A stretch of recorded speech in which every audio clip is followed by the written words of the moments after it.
Good morning दोस्तों। मैं हूं विक्रम प्रथ्यानी और मैं आपके सामने लाया हूं कॉस्ट अकाउंटिंग के मल्टीपल चॉइस क्वेश्चंस। इस पार्ट में हम देखने वाले हैं प्रोसेस कॉस्टिंग के नॉर्मल बेसिक क्वेश्चंस और साथ ही साथ इसमें एबनॉर्मल लॉस और एबनॉर्मल गेन्स के भी इफेक्ट हमें देखना है। तो चलिए बिना समय खराब किए हुए हम क्वेश्चंस पे आगे बढ़ते हैं। तो सबसे पहले हमारे पास क्वेश्चन आ रहा है, The process costing system is best suited for options हैं A. Industries where different types of products are manufactured. B. Industries where homogeneous products are manufactured.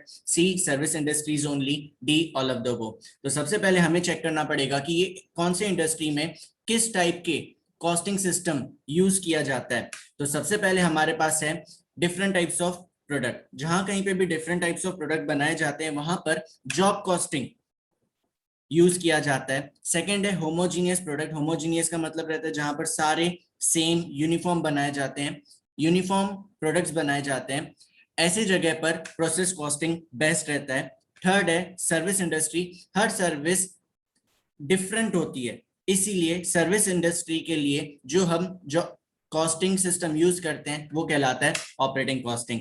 तो इस क्वेश्चन का आंसर हो गया B, industries where homogeneous products are manufactured. Next question देखते हैं। Numerical 40,000 units introduced in a process. Normal loss is 10%. 32,000 units were produced. 5,000 units were scrapped. 3,000 units remained in the process. Normal losses. हमें question में तो बहुत सारी detail दी हुई है, लेकिन हमें निकालना क्या है? Normal loss. नॉर्मल लॉस के लिए हमारे पास सीधा सीधा एक बेसिक फॉर्मूला है। नॉर्मल लॉस परसेंटेज में दिया है, उसे इनपुट से मल्टीप्लाई करना है। नॉर्मल लॉस ऐसा लॉस है जो आपके प्रोसेस में होना तय होता है। आप मान के चलते हो कि इतना आपको लॉस होना ही है, और ये जो परसेंटेज है ये हर बिजनेस में डिफरेंट होता है। ये डिपेंड करता है उनके पास्ट एक्सपीरियंस से। तो ये जो परसेंट आया है 10%, इस बिजनेस का पास्ट एक्सपीरियंस बता रहा होगा कि इनके इनपुट का 10% हमेशा लॉस होता ही है। तो इसीलिए नॉर्मल लॉस के परसेंटेज को हम सीधा सीधा इनपुट से मल्टीप्लाई करेंगे। हमारे पास डिटेल्स अवेलेबल है। नॉर्मल लॉस परसेंटेज है 10 और इनपुट है 40,000 यूनिट्स। तो देयरफॉर 10% ऑफ 40,000 जो होता है 4,000 यूनिट्स। तो हमारा नॉर्मल लॉस है सी 4,000 यूनिट्स।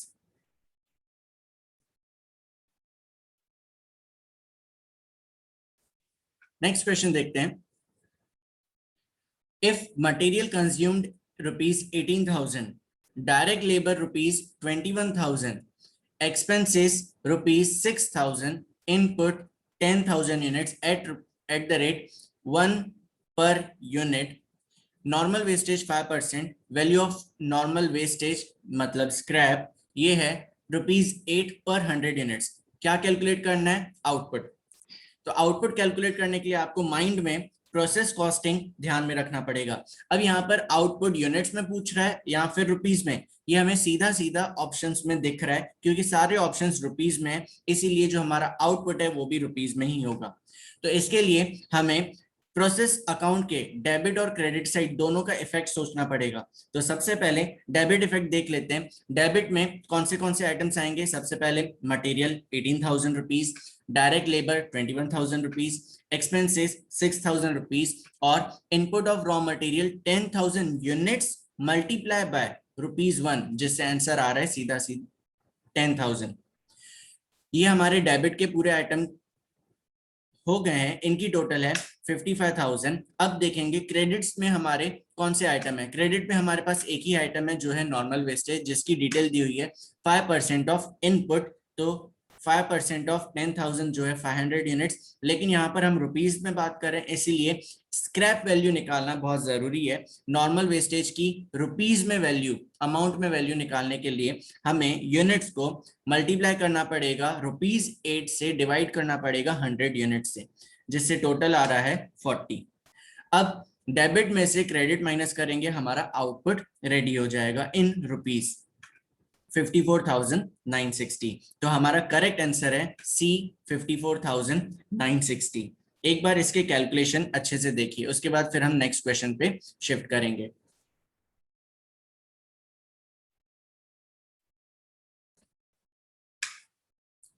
नेक्स्ट क्वेश्चन है, in process costing system material can be added in options A first department only, B last department only, C first and last department both, D any department. अब इसके लिए मैं आपको एक example देना चाहूंगा, chips manufacturing process. अब chips बनाते समय हमारी कौन सी प्रोसेस होती है? तो सबसे पहले तो आप रॉ मटेरियल परचेज करोगे जो होता है आपका पोटैटो, जिसमें आप जो आपका इनपुट कहलाएगा या मटेरियल कहलाएगा। इसके बाद उन पोटैटोज को पील और कट किया जाता है, जिसमें हमारा नॉर्मल वेस्टेज होना तय है। जैसे कि मैंने आपको बताया था, नॉर्मल वेस्टेज वो होता है जो आपके बिजनेस में होना तय है। फॉर एग्जाम्पल, यहाँ पर जो पोटैटो की आउटर स्किन होती है उसे पील किया जाता है, जिस वजह से उनके वेट में कहीं ना कहीं डिग्रेड उनका वेट कम होता है, जिस उसे भी हम नॉर्मल लॉस कहते हैं। एक बार पीलिंग एंड कटिंग हो जाने के बाद आप बॉईल करते हो, बॉईल में आप मटेरियल ऐड करते हो। एग्जांपल यहाँ पर हो जाएगा आपका वाटर, सॉल्ट। इसके बाद जो आपने बॉईल कर दिए उसकी को सुखाएंगे और लास्ट में मसाले डालकर अलग अलग फ्लेवर ऐड करके आप पैकिंग कर दोगे। तो यहाँ पर हमारे किसी भी लेवल में किसी भी प्रोसेस में मटेरियल इनपुट हुआ है, इसलिए इसका करेक्ट आंसर हो जाएगा D any department. Material can be added in any department. यहाँ डिपार्टमेंट मतलब एनी प्रोसेस से है, किसी भी प्रोसेस में हम मटेरियल इनपुट कर सकते हैं।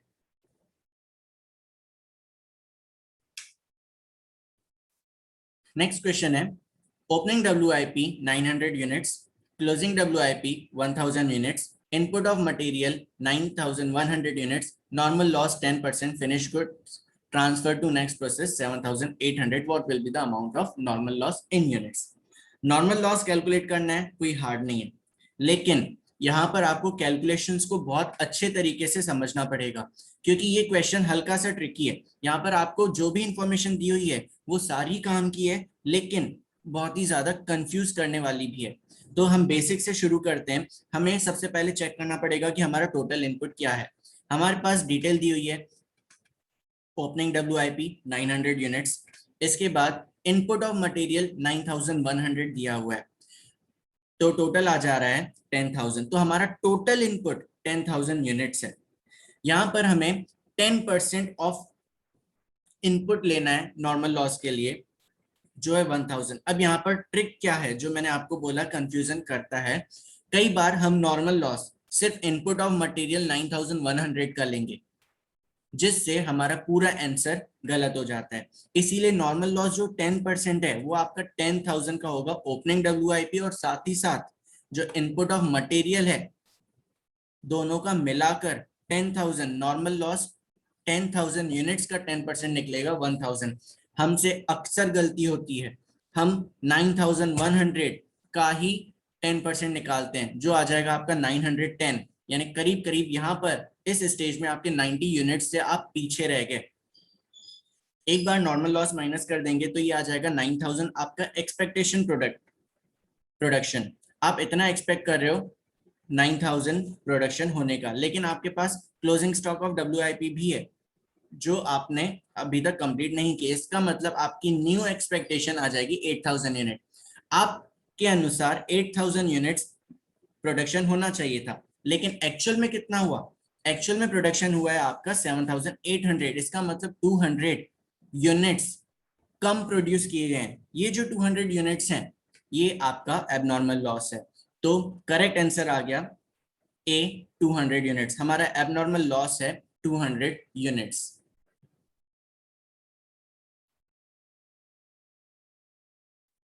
Next question, cost per unit 208 250 minus blank divided by 340 minus 85 equals to 800। ये एकदम बेसिक मैथ्स क्वेश्चन है। इसमें आपको प्रोसेस की नॉलेज नहीं भी हो तो भी चलता है, लेकिन ये पूरा प्योरली बेसिक मैथ्स है। तो देखते हैं, सबसे पहले हम as it is note down कर देते हैं। 208 250 माइनस ब्लैंक, इस ब्लैंक को हम x बोलते हैं, और 340 माइनस 85 इक्वल्स टू 800। चलिए अब इसको हम कैलकुलेट करते हैं। सबसे पहले ब्लैंक को हम x लिखेंगे, 208 250 minus x divided by 340 minus 85 करेंगे तो 250 आता है इक्वल्स टू 800। अब 255 जो डिवाइड में है वो साइड चेंज करेगा जिससे वो मल्टीप्लिकेशन में चले जाएगा। तो 208 250 minus x equals to 800 multiply by 255। अब 255 से 800 को मल्टीप्लाई करेंगे तो हमारे पास आ रहा है 204,000। अब 208 250 ये प्लस में है, इसका साइड चेंज होगा तो माइनस में चले जाएगा। तो हमारे पास आंसर आ रहा है 204,000 माइनस 208 250, दोनों साइड से माइनस माइनस कैलकुलेट कट हो गया, जिस वजह से हमारे पास x की वैल्यू आ रही है 4250। तो हमारा करेक्ट आंसर है 4250। इसके अलावा एक दूसरा तरीका भी है कैलकुलेट करने का। उसमें आपको क्या करना पड़ेगा, जो हमारी सेकेंड स्टेज है, यानी कि हम इसकी बात कर रहे हैं, ये जो 208 250 minus x divide by 255 equals to 800 है, यहां पर x के जगह पर आप ऑप्शंस एक एक करके रखते जाइए, यानी कि 208 250 माइनस 3250 डिवाइडेड बाय 255। देखिए आपका 800 आ रहा है क्या। सेकेंड ऑप्शन है 4200 208 250 माइनस 4200 डिवाइड बाय 255, चेक करिए 800 आ रहा है क्या। थर्ड ऑप्शन है 4250, ये हमारा आंसर आ चुका है। 208 250 माइनस 4250 डिवाइडेड बाय 255, चेक करिए 800 आ रहा है क्या। और इसी तरीके से आपको 4500 के साथ भी वही करना पड़ेगा। 208 250 माइनस 4500 डिवाइडेड बाय 255, चेक करिए आपका 800 आ रहा है क्या। तो इस तरीके से भी आप इस क्वेश्चन को सॉल्व कर सकते हैं। नेक्स्ट क्वेश्चन है, introduced units 90 to 100, opening WIP 800 units, closing WIP 900 units, normal loss 8% of input, scrapped at 4 rupees per unit, calculate the amount of normal loss। Normal loss जैसे भी हम पहले भी देखे हैं, नॉर्मल लॉस के लिए हमारे पास सीधा सीधा फॉर्मूला है, परसेंटेज को मल्टीप्लाई करना है इनपुट से। इनपुट निकालना बहुत जरूरी है। इनपुट है हमारे पास ओपनिंग WIP और साथ ही साथ यूनिट्स इंट्रोड्यूस। 800 90 to 100 टोटल आ गया 10,000। तो 8% ऑफ 10,000, वहां पर टाइपिंग मिस्टेक हो गई, नॉर्मल लॉस 5 नहीं, वहां परसेंटेज है, मल्टीप्लाई बाय इनपुट। 8% ऑफ 10,000 जो है 800 यूनिट्स। 800 यूनिट्स तो हमारा नॉर्मल लॉस आ चुका है, लेकिन हमसे पूछा क्या है, इसकी स्क्रैप वैल्यू। तो 800 यूनिट्स को मल्टीप्लाई कर देंगे 4 पर यूनिट से, जिससे हमारे पास आंसर आ रहा है 3200। तो हमारा करेक्ट आंसर है सी 3200। Amount of normal loss is 3200 rupees.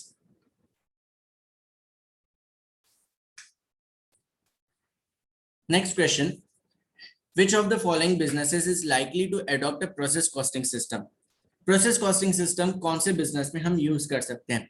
ए है plane manufacturers, B construction companies, C sugar refining units, D printing presses. तो इसलिए हमें यहाँ पर चेक करना पड़ेगा कि इन सभी बिजनेस में कौन से कॉस्टिंग सिस्टम को यूज किया जाता है। तो सबसे पहले है हमारे पास प्लेन मैन्युफैक्चरर।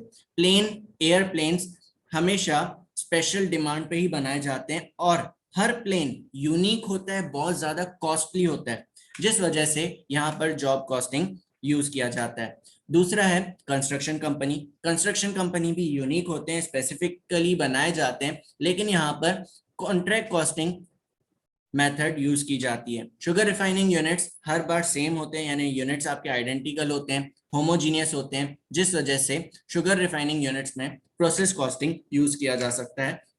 और लास्ट है प्रिंटिंग प्रेस, ये भी यूनिक बनाते हैं।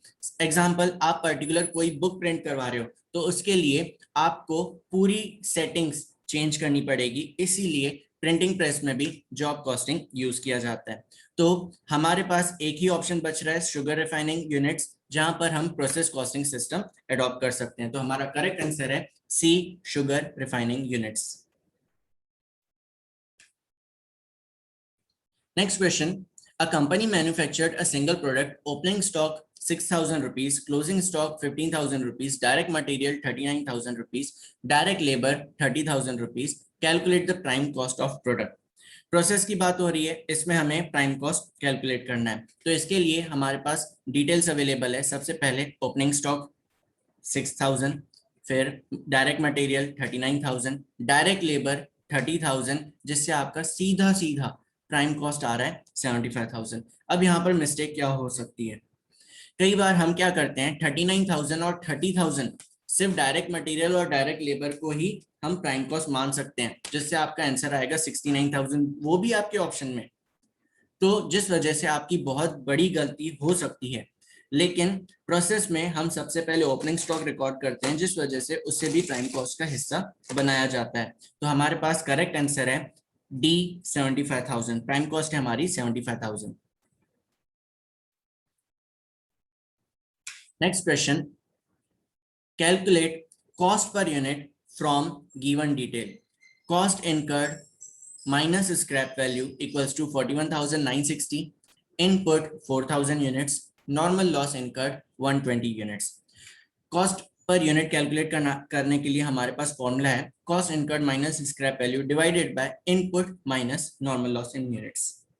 Cost incurred minus scrap value आपको सीधा सीधा 41,960 अमाउंट दिया हुआ है, इनपुट 4,000 दिया हुआ है, normal loss in units 120 units दिया हुआ है। बस इन्हें हम वैल्यूज पुट करते हैं, 41,960 डिवाइडेड बाय 4,000 माइनस 120। 4,000 माइनस 120 करेंगे तो 3880, और इन्हें आपस में डिवाइड करेंगे तो हमारी कॉस्ट पर यूनिट आ रही है 10.81, जो हमारे ऑप्शन में है डी। करेक्ट आंसर आ गया आपका D, rupees 10.81। Cost per unit इस क्वेश्चन की 10.81 क्लियर आंसर आ रहा है।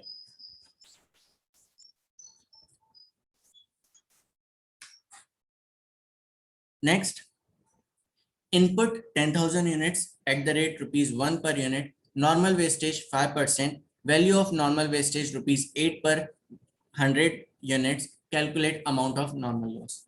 ये हम पहले भी देख चुके हैं, वैल्यूज भी वही सेम है, इसलिए हमारे पास सबसे पहले हमें कैलकुलेट करना पड़ेगा हमारा इनपुट कितना है। इनपुट क्वेश्चन में सीधा सीधा 10,000 यूनिट्स दिया हुआ है, इसके अलावा और कोई भी इनपुट दिखाई नहीं दे रहा है।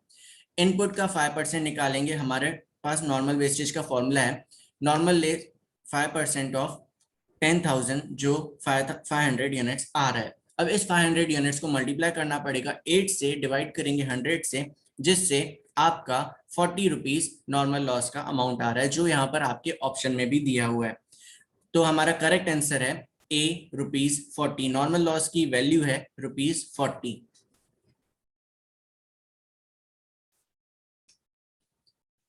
नेक्स्ट क्वेश्चन पे आते हैं, which of the following is not relevant to process costing system.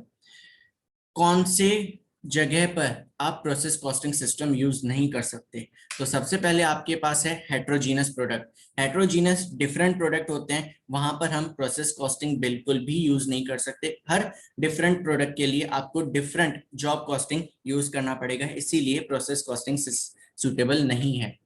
Repetitive production के लिए प्रोसेस कॉस्टिंग सुटेबल होता है। जहां पर बहुत ही ज्यादा हाई प्रोडक्शन वॉल्यूम होता है वहां पे भी प्रोसेस कॉस्टिंग सुटेबल होता है, और जहां पर लो प्रोडक्शन फ्लेक्सिबिलिटी, जहां पर प्रोडक्शन के तरीके में चेंजेस कम आते हैं, वहां पे भी प्रोसेस कॉस्टिंग सुटेबल होता है। तो हमारा क्वेश्चन क्या है, कौन से ऑप्शन में प्रोसेस कॉस्टिंग सुटेबल नहीं है। तो हमारा करेक्ट आंसर हो जाएगा option A, heterogeneous product. Heterogeneous product में प्रोसेस कॉस्टिंग सूटेबल नहीं है, रेलेवेंट नहीं है।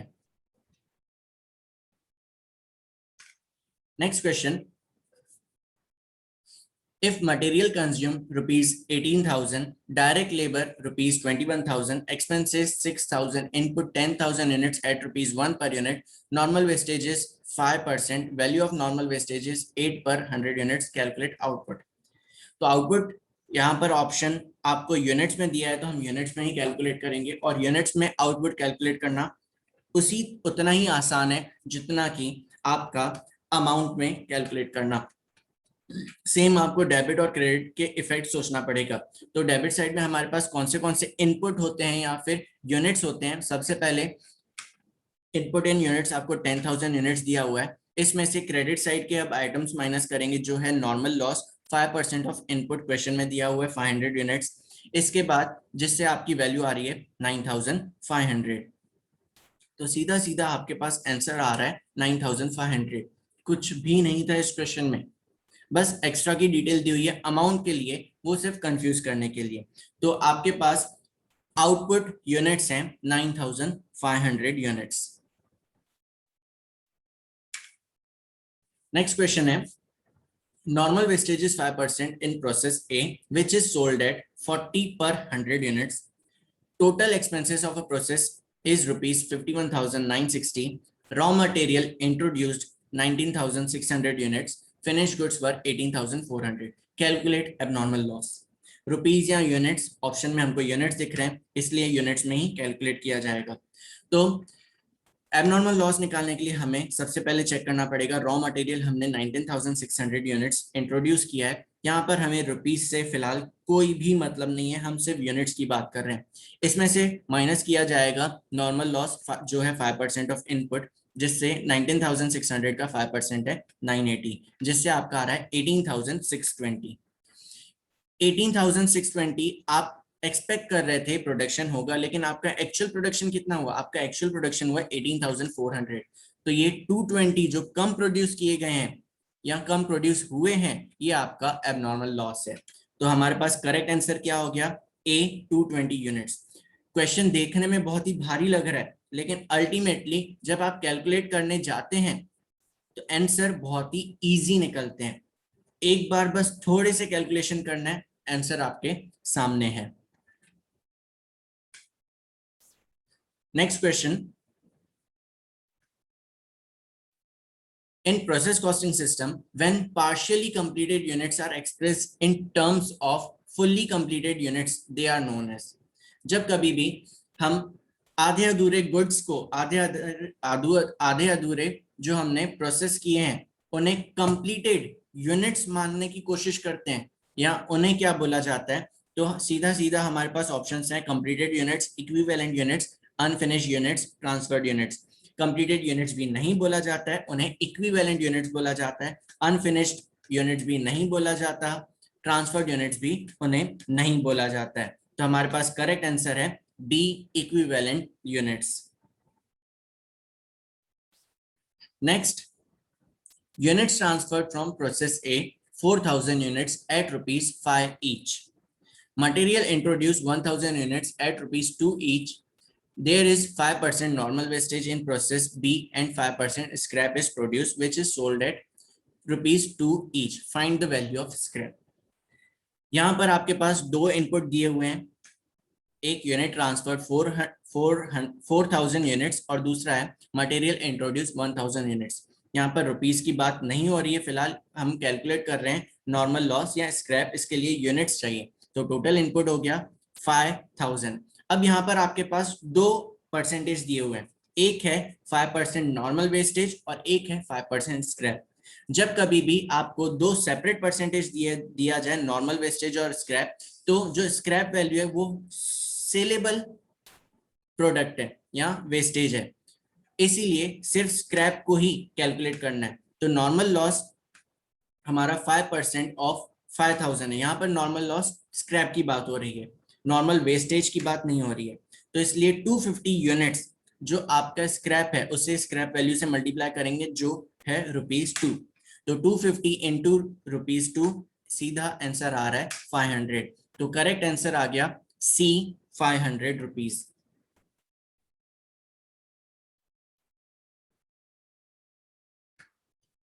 Next question, normal loss is 800 units, which is 2% of input, therefore input is।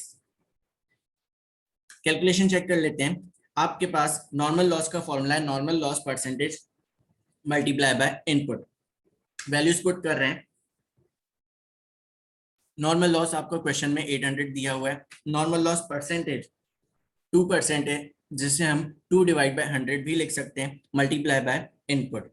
अब 2 डिवाइड बाय 100, इसका हम साइड चेंज करेंगे, जैसे ये हो जाएगा 800 multiply by 100 divide by 2 equals to input. तो जो सीधा सीधा आ रहा है 40,000 इनपुट। यानी अगर आप कैलकुलेटर में करेंगे तो 800 डिवाइड बाय 2%, 800 डिवाइड बाय 2%, तो सीधा सीधा आपका करेक्ट आंसर आ रहा है बी 40,000। इसका सेकंड ऑप्शन क्या है, सेकंड तरीका क्या है कैलकुलेट करने का? आप इंडिविजुअल ऑप्शन जो 16,000 है, 40,000 है, 50,000 है, 60,000 है, इसका 2% निकाल के देखिए। सबसे पहले आप चेक करिए 16,000 का 2% कितना आता है, 800 है क्या? नहीं, 320 है। 40,000 का 2% 800, यस, लेकिन फिर भी हम बाकी भी चेक करेंगे। 50,000 का 2% 800 है क्या? नहीं, 1000 है। 60,000 का 2% 1200 है। तो करेक्ट आंसर आपका आ गया 40,000 यूनिट्स। देखिए कितना इजी था। नेक्स्ट क्वेश्चन है, if 2000 units introduced in process X, the normal loss is 5% and the closing work in progress is 460 units and 1400 units are transferred to next process. What will be the amount of abnormal loss in units? Again यहाँ पर abnormal loss पूछ रहा है, तो हमें calculate करना पड़ेगा। Simple units introduce 2000, जिसमें से नॉर्मल लॉस माइनस करना पड़ेगा। नॉर्मल लॉस 5% ऑफ इनपुट, यानी 2000 का 5% 100, 1900 आपका एक्सपेक्टेशन है।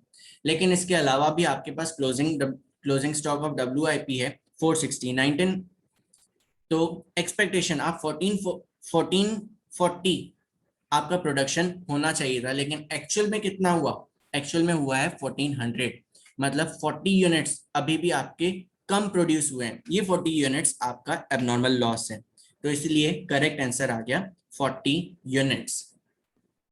कैलकुलेशन चेक करिए, फिर हम नेक्स्ट क्वेश्चन पे आते हैं।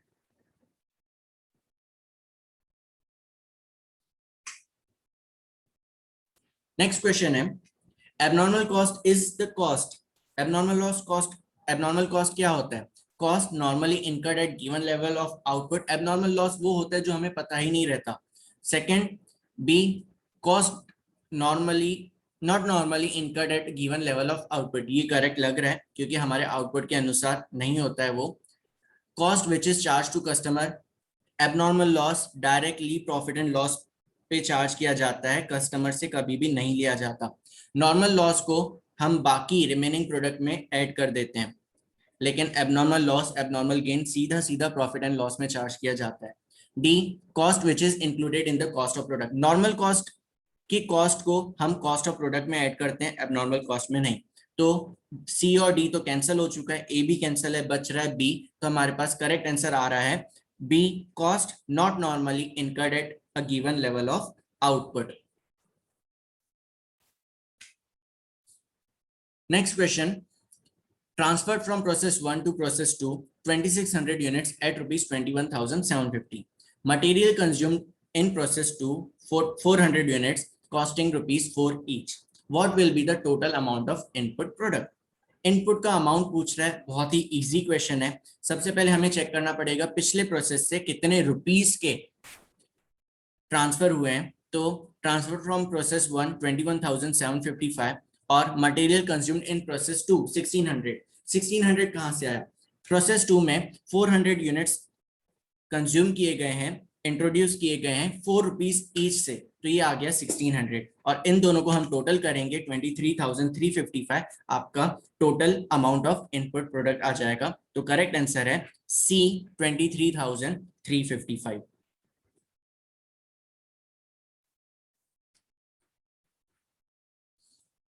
Thanks for watching. अगर आपको बेनिफिट लग रहे हैं तो प्लीज इस वीडियो को लाइक करें, शेयर करें और चैनल को सब्सक्राइब करें। और second part joint cost by product के एमसीक्यूज रहेंगे, सेम चैप्टर प्रोसेस कॉस्टिंग, उसको जरूर देखिएगा।